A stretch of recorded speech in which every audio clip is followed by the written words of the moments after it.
This is how I created this design, this sort of cellular matrices inspired design on this knit vest.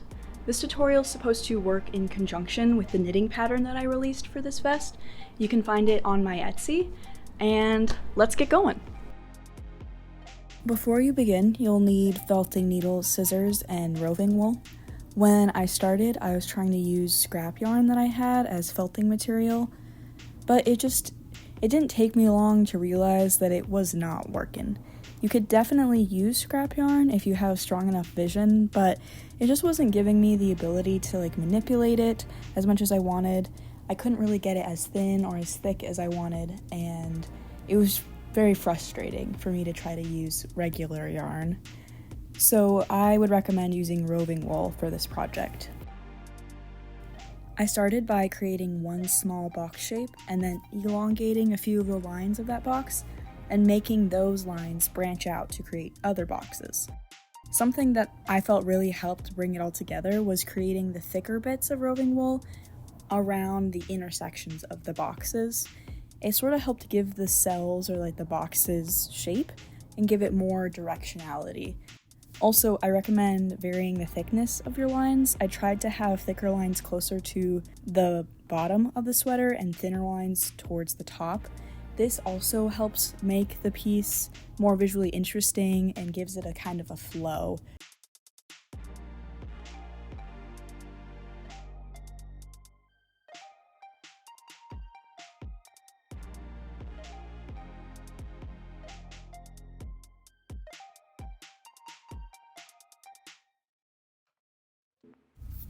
There are a few methods to secure the felting once you're done with it.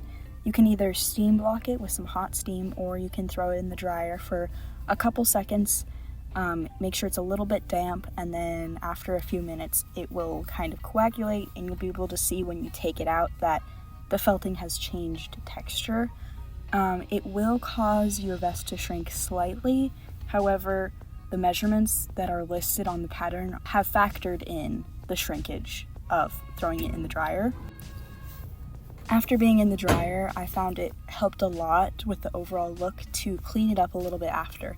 I trimmed up bits that I thought were too thick, and I added in a couple places where I thought it kind of shrunk or was sparse, and it really helped it kind of just neaten up the overall project.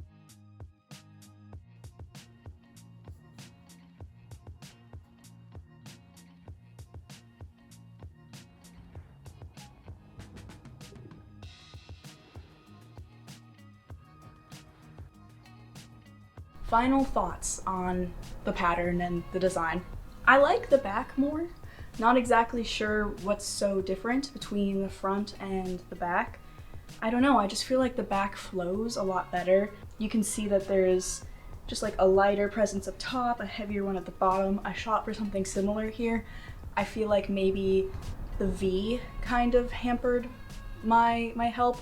I did find that going back in and trimming some of the extra fuzzies afterwards helped a lot. Not everything is going to be a 100% success, and I think that it's important that we also share our middling successes. I'd give this a 6 out of 10. Not my favorite thing, but also not something I'm going to get rid of. It turned out pretty good, and I'm positive that somebody out there can do something really cool with the same idea and same design. So I'm really excited to see what you guys do. If you do end up making something, especially something like this, a similar design, please tag me because I really want to see it. You can find me on Instagram at Real Studios. And if you are interested in using my pattern, you can find that at my Etsy shop at Real Studios. Thank you guys so much for watching. I hope you enjoyed it. If you do, go ahead and give me a like and a subscribe. Thank you, and I will see you next time.